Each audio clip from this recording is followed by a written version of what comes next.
A very good morning to all of you. This is Neha Baveja. आज बात करेंगे about the most beautiful phase of the life, that is pregnancy.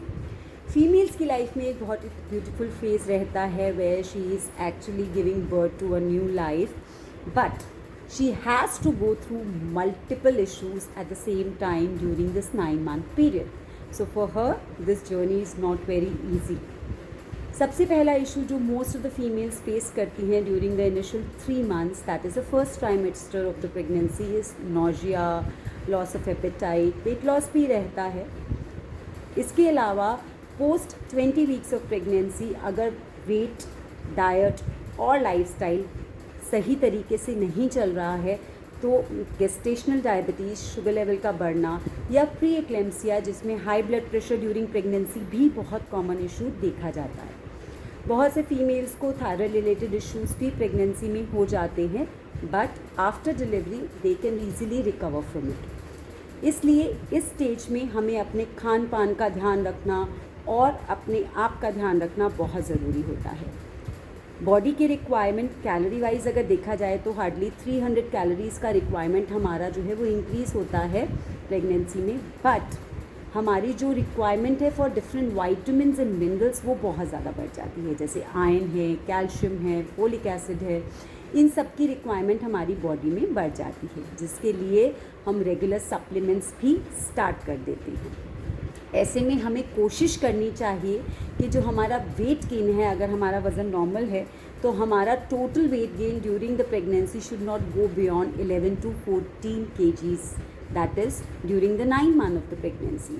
अगर हमारा वज़न ज़्यादा बढ़ता है, अगर हमारा डाइट इंटेक या कैलोरी कंजम्पशन बहुत ज़्यादा है और हम वेट बहुत ईजीली पुट ऑन कर लेते हैं, ऐसी स्थिति में डिलीवरी रिलेटेड इश्यूज़ होना, बच्चे का ओवरवेट होना बहुत कॉमनली पाया गया है और शुगर लेवल्स भी आपके आउट ऑफ कंट्रोल जा सकते हैं.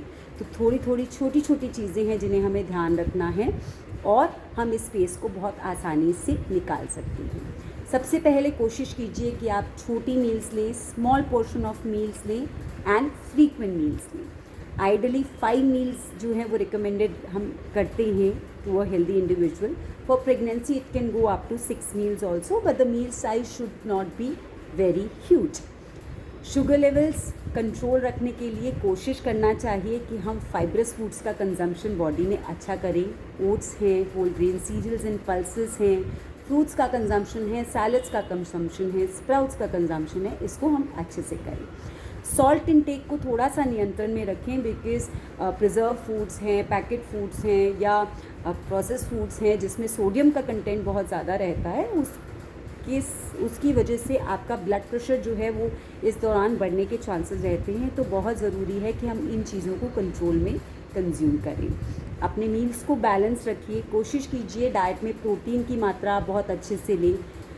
लीन मीट्स हैं, एग है, डेयरी प्रोडक्ट्स हैं, सोया प्रोडक्ट्स हैं, इसके अलावा लेंटिल्स हैं, दालें हैं, सोक्ड नट्स हैं, इनका कंजम्पशन आप रेगुलर बेसिस पे रख सकते हैं.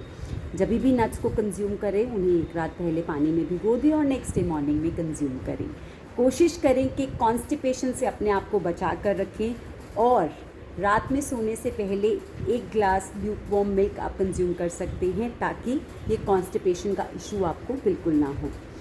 कोशिश कीजिए कि रिफाइंड प्रोडक्ट्स का कंजम्पशन मिनिमम रखें, जिससे डेफिनेटली कॉन्स्टिपेशन बढ़ेगी और वज़न भी ज़्यादा बढ़ेगा.